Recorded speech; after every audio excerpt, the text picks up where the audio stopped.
ও বান্দা, তোর এত টেনশন কিসের রে? আমি আল্লাহ তো তোর জন্য আছি। সুবহানাল্লাহ।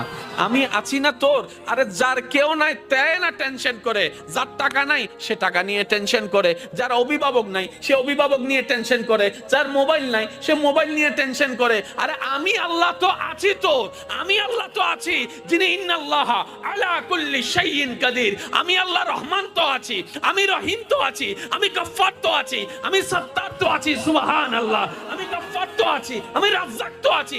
আরে আমি থাকতে তোর টেনশন কি? বান্দা বলে যে কথা তো ঠিক, যার নাই সে এনে টেনশন করে। আমার আল্লাহ যদি আমার থাকে, আমার তো টেনশন করার দরকার। তার মানে আমি এতদিন টেনশন করেছি, আসলে আমি আমার আল্লাহকে রাখতে জানি নাই।